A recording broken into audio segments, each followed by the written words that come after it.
नमस्कार साथियों, कैसे हैं आप सभी? आशा करते हैं आप सभी लोग अच्छे होंगे, स्वस्थ होंगे, मस्त होंगे और अपनी तैयारी को भी अच्छे से कर रहे होंगे। तो हम लोग यहाँ से 25 क्वेश्चन डिस्कस करते हैं जो कि रेलवे के ही कहीं न कहीं पूछे हुए क्वेश्चन हैं और लेटेस्ट पैटर्न पे प्रीवियस ईयर क्वेश्चन है। क्वेश्चन इंपॉर्टेंट है एग्जाम की दृष्टि से, तो आइए वीडियो स्टार्ट करेंगे। वीडियो अच्छा लगे तो लाइक ज़रूर करना और चैनल को भी सब्सक्राइब कर लेना। तो 426 नंबर यहाँ से क्वेश्चन हो जाएगा कि NH3 में नाइट्रोजन की संयोजकता कितनी होती है? तो ये संयोजकता होती है 3। तो ऑप्शन यहाँ पे डी करेक्ट हो जाएगा।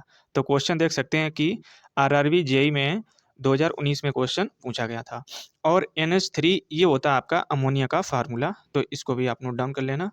तो इसके इंपॉर्टेंट फैक्ट हो जाएंगे कि NH3 में नाइट्रोजन की संयोजकता 3 होती है क्योंकि नाइट्रोजन के संयोजकता कोष में 5 इलेक्ट्रॉन होते हैं और इसलिए यह अपना अष्टक पूरा करने के लिए 3 इलेक्ट्रॉनों को स्वीकार कर सकता है। तो इसीलिए इसकी संयोजकता हो जाएगी 3। बढ़ेंगे अगले प्रश्न की ओर। अगला भी आपका मोस्ट इंपॉर्टेंट हो जाएगा कि वह तत्व जिसके अणुओं में 3 संयुक्त इलेक्ट्रॉन होते हैं का एक एग्जाम्पल है। तो ये होता है आपका एल्युमिनियम जिसके 3 संयुक्त इलेक्ट्रॉन होते हैं। तो ऑप्शन डी करेक्ट हो जाएगा। इंपॉर्टेंट क्वेश्चन ये भी है आपका। तो आइए हम लोग इसके इंपॉर्टेंट भी फैक्ट डिस्कस करेंगे कि वह तत्व जिसके अणुओं में 3 संयुक्त इलेक्ट्रॉन होते हैं उनको हम लोग 13 3 ए में बोरान ग्रुप में रखते हैं और ये आपके हो जाएंगे निम्नलिखित हो जाएंगे। जैसे पहला हो जाएगा आपका एल्युमिनियम, सेकंड आपका हो जाएगा गैल्मियम और तीसरा हो जाएगा आपका इंडियम और चौथा हो जाएगा बोरान और पांचवा हो जाएगा थैलियम। तो इनको आवर्त सारणी के 13 3 ए के अंतर्गत रखते हैं। तो ये टेबल आपके इंपॉर्टेंट है, इसका आप यहाँ से स्क्रीनशॉट भी ले सकते हैं। अगला प्रश्न हो जाएगा कि निम्न में से त्रिसंयोजक तत्व कौन सा है?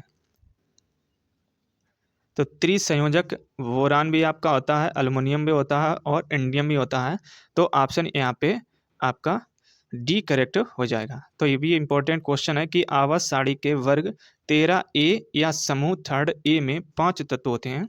तो ये आप नोट डाउन जरूर कर लेना कि बोरान, एल्युमिनियम, गैलियम, इंडियम और थैलियम ये 5 तत्व वर्ग 13 ए और समूह 3 ए के अंतर्गत आते हैं और ये सभी तत्व बोरान परिवार के तत्व कहे जाते हैं और ये तत्व त्रिसंयोजक होते हैं। इन तत्वों में बोरान, एल्युमिनियम, गैलियम तथा इंडियम संभवतः ट्राई हाइलाइड बनाते हैं और बोरान के सभी ट्राई हाइलाइड प्रकृति में संयोजी होते हैं। तो ये हो जाएंगे इसके इंपॉर्टेंट फैक्ट। बढ़ेंगे हम लोग अगले प्रश्न की ओर। मोस्ट इंपॉर्टेंट क्वेश्चन ये भी है आपका, फास्फोरस के एक परमाणु में कितने संयोजी इलेक्ट्रॉन होते हैं? तो इनके इलेक्ट्रॉनों की संख्या होती है 5। तो इंपॉर्टेंट क्वेश्चन है आपका, ऑप्शन डी करेक्ट हो जाएगा। तो फास्फोरस की एक रासायनिक तत्व है, यह एक रासायनिक तत्व है और इसका संकेत होता है P तथा परमाणु संख्या ये होती है आपकी 15 और इसके संयोजकता हो जाएगी 3 और 5 होती है। फास्फोरस के एक परमाणु में 5 संयोजी इलेक्ट्रॉन होते हैं। फास्फोरस 5V वर्ग में रखा जाता है और इसका इलेक्ट्रॉनिक विन्यास 1s2, 2s2, 2p6, 3p2 और 3p3 ये होता है इसका इलेक्ट्रॉनिक विन्यास। और फ्रेंड्स इससे पहले हम लोगों ने इलेक्ट्रॉनिक विन्यास का चैप्टर और उसकी संयोजकताएं किस प्रकार निकालते हैं तो ये वाले चैप्टर हम लोगों ने पिछले वीडियो में डिस्कस किए थे। तो यदि आपने वो वीडियो नहीं देखे हैं तो जाके आप चैनल पे देख सकते हैं, हम लोगों ने उनकी भी प्लेलिस्ट बना दी है। और फिर फ्रेंड्स हम बता दें आपको यहाँ से 79 वीडियो आपके हम लोगों ने डिस्कस किए थे जो कि बायोलॉजी के हो जाएंगे और इसी प्रकार आए हुए क्वेश्चन थे लेटेस्ट पैटर्न पे रेलवे के द्वारा ही। तो बायोलॉजी ये आपकी एग्जाम की दृष्टि से काफ़ी इंपॉर्टेंट होती है क्योंकि ये यहाँ से सबसे ज़्यादा क्वेश्चन आपके पूछे जाते हैं। तो इनके भी हम लोगों ने प्लेलिस्ट बना दी है, एक एक दो दो वीडियो करके आप इनको भी देख सकते हैं। तो इसकी संयोजकता कक्ष में 5 इलेक्ट्रॉन उपस्थित होते हैं, ये आपको याद रखना है। बढ़ेंगे हम लोग अगले प्रश्न की ओर। तो NH4 का होल ट्वाइस और SO4 के एक अणु में कितने परमाणु होते हैं? तो सबसे पहले आपको यही याद रखना कि ये फार्मूला होता है, इसका रासायनिक नाम हो जाएगा अमोनियम सल्फेट। तो NH4 का होल ट्वाइस और SO4 ये होता है अमोनियम सल्फेट। तो इनके एक अणु में परमाणु की संख्या होती है 15। तो ऑप्शन यहाँ पे वी आपका करेक्ट हो जाएगा। तो यहाँ पे हमें 3 4 तत्व दिए गए हैं, तो कौन कौन से हो जाएंगे? नाइट्रोजन, हाइड्रोजन, सल्फर और ऑक्सीजन, ये 4 आपके परमाणु जैसे दिए गए हैं। तो इस फार्मूले यहाँ पे याद रखना है कि नाइट्रोजन के परमाणु 2 हैं, हाइड्रोजन के परमाणु 8 हैं और सल्फर के परमाणु 1 हो जाएगा और ऑक्सीजन के 4। तो इस प्रकार ये फार्मूले में कुल परमाणुओं की संख्या आपकी इन्हें ऐड कर देंगे तो 15 हो जाएगी। अगला प्रश्न हो जाएगा कि यदि एल्युमिनियम की संयोजकता 3 और ऑक्सीजन की 2 है तो एल्युमिनियम ऑक्साइड का रासायनिक सूत्र हो जाएगा। तो अल्मोनियम यहाँ पे 2 कहाँ पे है, यहाँ पे नहीं है, यहाँ पे भी नहीं है और यहाँ पे भी नहीं है। तो इसी ऑप्शन में अल्मोनियम 2 है और ऑक्सीजन यहाँ पे यहाँ पे कहा गया है कि इनकी संयोजकता के बारे में कहा गया, ना कि इनके परमाणु के बारे में। तो ऑप्शन यहाँ पे डी तो आपका करेक्ट हो जाएगा, क्योंकि यही है ऑप्शन जिसमें आपका दिया गया है। तो यदि अल्युमिनियम की संयोजकता 3 और ऑक्सीजन की है 2, तो अल्युमिनियम ऑक्साइड ये रासायनिक सूत्र हो जाएगा Al2O3। ज्ञातव्य है कि अल्युमिनियम का परमाणु क्रमांक ये होता है 13 एवं परमाणु भार ये होता है 26.98 और अल्युमिनियम पृथ्वी पर सर्वाधिक मात्रा में उपलब्ध ये धातु होती है। बॉक्साइट, कोरंडम और सेल्सफार आदि इसके प्रमुख अयस्क होते हैं और अल्युमिनियम नम धातु में संक्षारण होती है और जिससे इस पर अल्युमिनियम ऑक्साइड की कठोर परत चढ़ जाती है। तो ये इंपॉर्टेंट फैक्ट है, इनको याद रखना। अगला प्रश्न हो जाएगा कि Al2O3 में अल्युमिनियम की संयोजकता होती है। तो अभी हम लोग पीछे डिस्कस किए थे क्वेश्चन में, अल्युमिनियम की संयोजकता होती है 3 और ऑक्सीजन की होती है 2। तो यहाँ पे एल्युमिनियम की पूछी गई है तो ये हो जाएगी 3। तो इसीलिए हम लोग एक दूसरे के क्वेश्चन से रिलेटेड ये क्वेश्चन होते हैं और इनके इंपॉर्टेंट फैक्ट, तो इसीलिए हम लोग उनको डिस्कस करके चलते हैं, क्योंकि जो इंपॉर्टेंट फैक्ट होते हैं वहाँ से भी आपके क्वेश्चन एग्जाम में बने हुए हैं।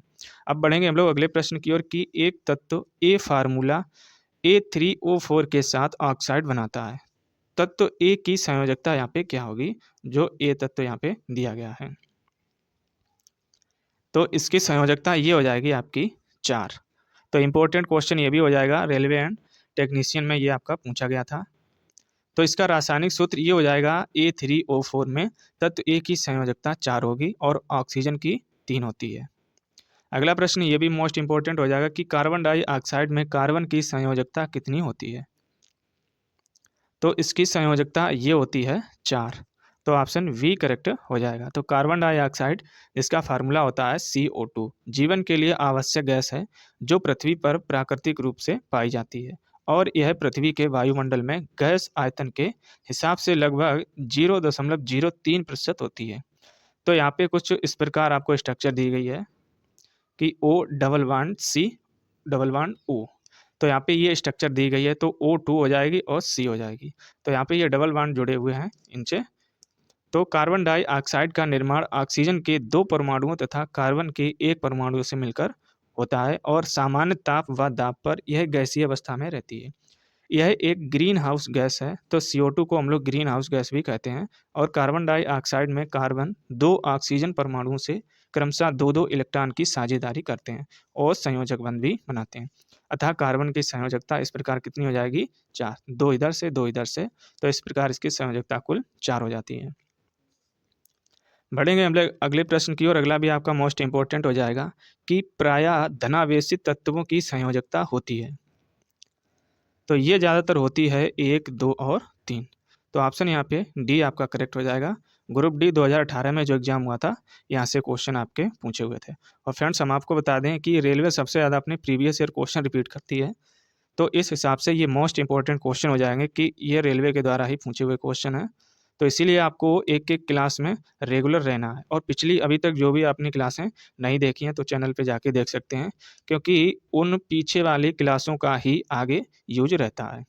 तो संयोजकता क्या होती है, इलेक्ट्रॉनिक विन्यास क्या होता है, कौन सा तत्व कितने बॉन्ड से जुड़ा होता है, ये सारे के सारे हम लोगों ने पिछले वीडियो में डिस्कस किए थे।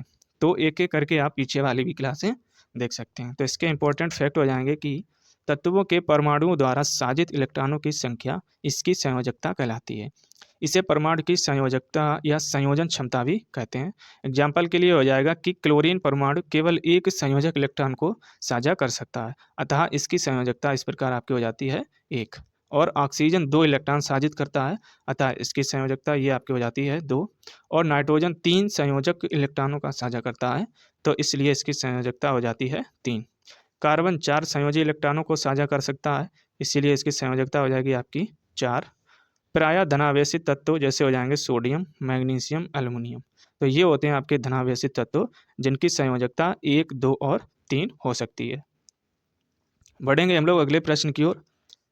अगला प्रश्न हो जाएगा कि किसी तत्व की संयोजक शक्ति या क्षमता क्या कहलाती है। तो किसी तत्व की संयोजक क्षमता ये कहलाती है उसकी संयोजकता ही। तो ऑप्शन यहाँ पे डी करेक्ट हो जाएगा।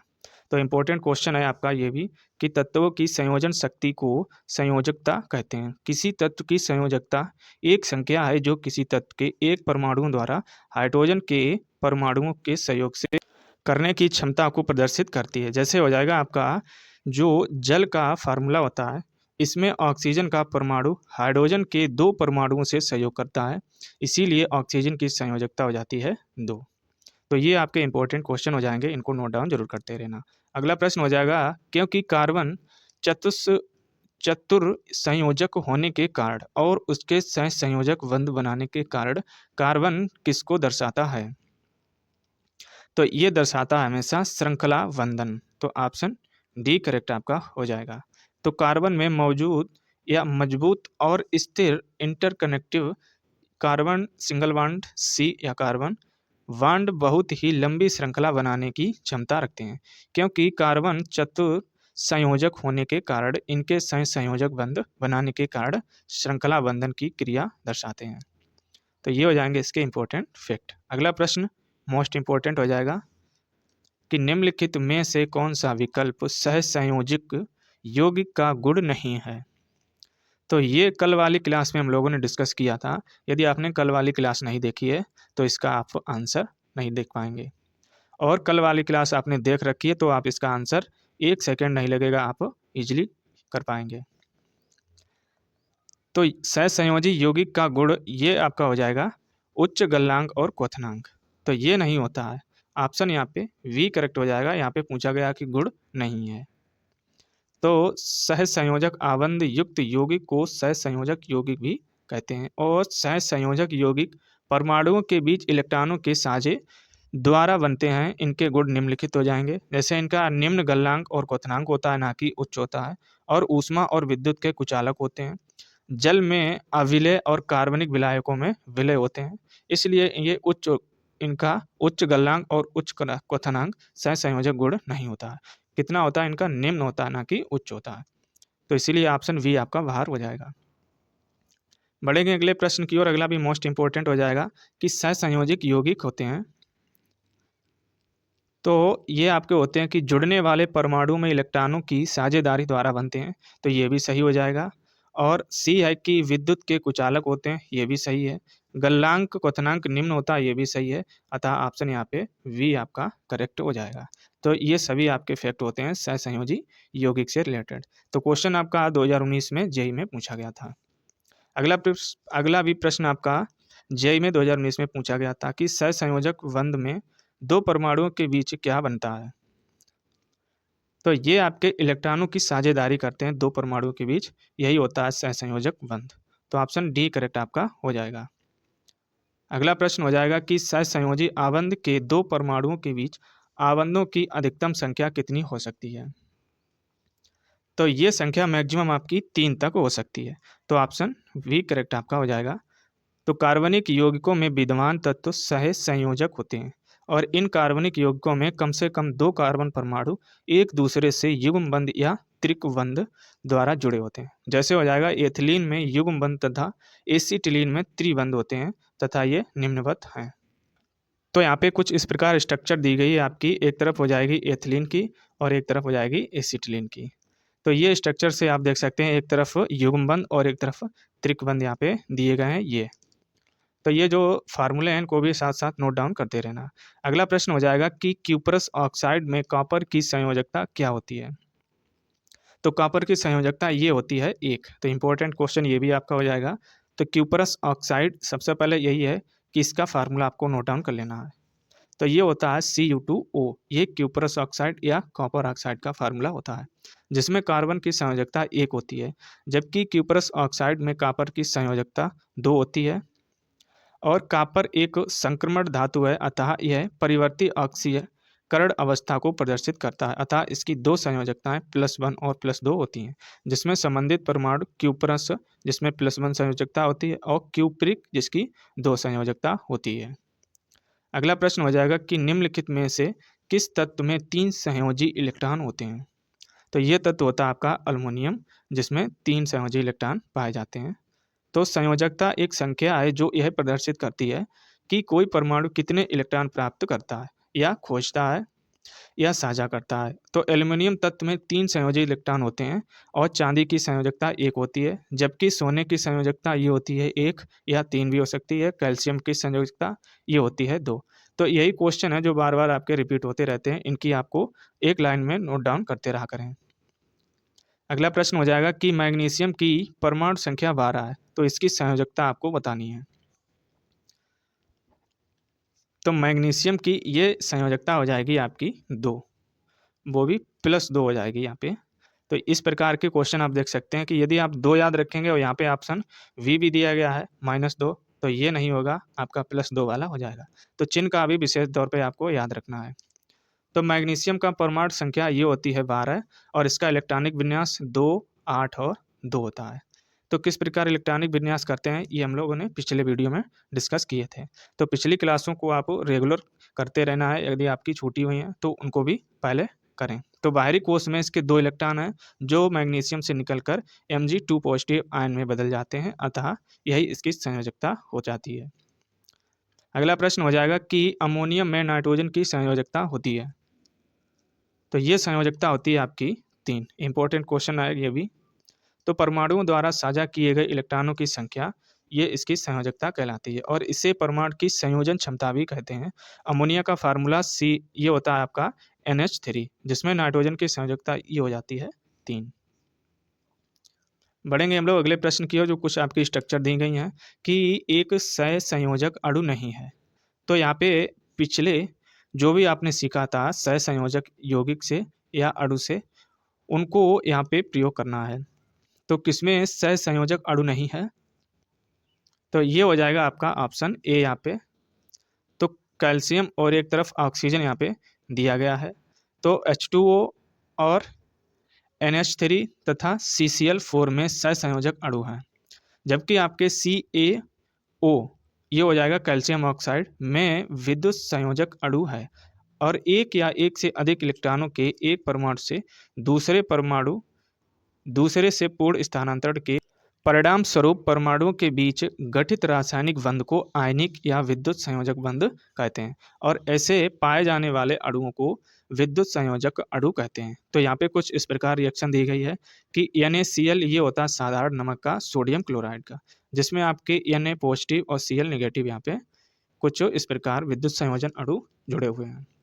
बढ़ेंगे हम लोग अगले प्रश्न की ओर कि ऑक्सीजन के सापेक्ष क्लोरीन की संयोजकता होती है। तो क्लोरीन की संयोजकता अलग अलग से पूछी जाती तो ये होती है अलग, लेकिन यहाँ पे पूछ दी गई है कि ऑक्सीजन के सापेक्ष क्लोरीन की संयोजकता, तो ये होती है आपकी 7। तो क्लोरीन का परमाणु क्रमांक ये होता है 17 और जिसका इलेक्ट्रॉनिक विन्यास हो जाएगा 2, 8, 7। तो किस प्रकार इलेक्ट्रॉनिक विन्यास करते हैं? इस प्रकार के आपके 4 बॉक्स होते हैं, इनमें हम लोग इलेक्ट्रॉनिक विन्यास करते हैं। तो ये होता है पहला कक्ष, ये होता है दूसरा कक्ष, ये होता है तीसरा कक्ष और ये होता है चौथा कक्ष। तो इसमें मैक्सिमम हम लोग 2 इलेक्ट्रॉन रख सकते हैं और इसमें मैक्सिमम 8 इलेक्ट्रॉन और इसमें 18 और इसमें हम लोग 32। तो इस प्रकार हम लोग इलेक्ट्रॉनिक विन्यास करते हैं। तो इसका चैप्टर हम लोगों ने अच्छे से डिस्कस किया था, तो वहाँ पे पूरी डिटेल से हम लोगों ने समझाया था।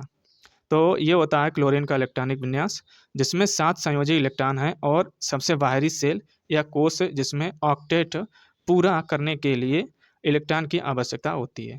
तो यहाँ पे इसके बाहरी कोष में कितने हैं? 7 हैं, अतः ऑक्सीजन के सापेक्ष यही इसकी संयोजकता हो जाएगी। बढ़ेंगे अगले प्रश्न की ओर कि तत्व यस्क चतुर्थ संयोजक और तत्व वाई ये द्विसंयोजक है, इन 2 तत्वों द्वारा बनाया गया यौगिक होगा। तो ये यौगिक आपका हो जाएगा XY2। तो ऑप्शन सी करेक्ट हो जाएगा। तो इस प्रकार के भी क्वेश्चन आपके एग्जाम में लेटेस्ट पैटर्न पे अभी बन रहे हैं। तो तत्व X और तत्व Y दिए गए हैं, तो इनके द्वारा आपका फार्मूला यहाँ पे क्या बन सकता है? तो इस प्रकार आपका बना हुआ है, इसको नोट डाउन कर लेना। बढ़ेंगे हम लोग अगले प्रश्न की ओर। अगला प्रश्न हो जाएगा कि लिथियम नाइट्राइड का सूत्र है।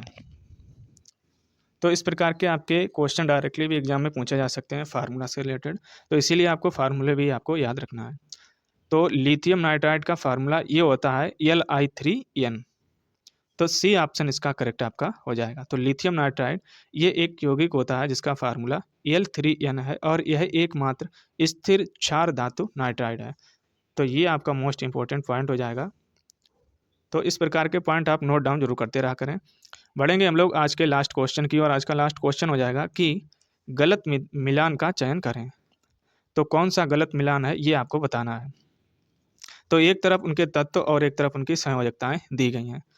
जैसे हम लोग ए में बात करें कि हीलियम की संयोजकता ये होती है 0, ये सही हो जाएगा। ऑप्शन बी है कि हाइड्रोजन की संयोजकता ये 1 होती है, ये भी सही हो जाएगा।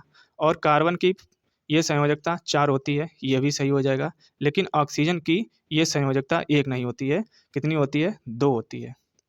तो ऑप्शन यहाँ पे डी आपका करेक्ट हो जाएगा। तो यहाँ पे गलत बताना था आपको, तो ऑप्शन डी यहाँ पे गलत हो जाएगा। तो ऑक्सीजन की संयोजकता 1 ना होकर कितनी होती है? 2 होती है। और संयोजकता वह संख्या होती है जो यह प्रदर्शित करती है कि कोई परमाणु कितने इलेक्ट्रॉन प्राप्त करता है या साझा करता है। तो इस प्रकार के क्वेश्चन थे जो कि कहीं ना कहीं आपके एग्जाम में पूछे हुए थे, और ये 25+ ये क्वेश्चन यहाँ से हम लोगों ने डिस्कस किए, क्योंकि इनके जो फैक्ट होते हैं यही क्वेश्चन बन के आपके एग्जाम में पूछ लिए जाते हैं। क्योंकि रेलवे सबसे ज़्यादा अपने प्रीवियस ईयर क्वेश्चन ही रिपीट करती है। तो वीडियो को अच्छा लगे तो लाइक ज़रूर करना, और कुछ कमेंट बॉक्स में अपने 2 शब्द भी ज़रूर कहना कि आपको वीडियो कैसा लगता है और ये जो क्वेश्चन है ये कैसे लगते हैं। तो जो भी आपके स्टडी रिलेटेड ग्रुप हों तो वहाँ पे इस वीडियो को शेयर ज़रूर किया करें। बाकी हम लोगों ने बायोलॉजी की और इन क्लासों की भी जो प्लेलिस्ट है वो बना दी है। तो यदि बायोलॉजी की आपने क्लासें नहीं देखी हैं तो वो भी आप 1 या 2 करके आप देख सकते हैं पर डे।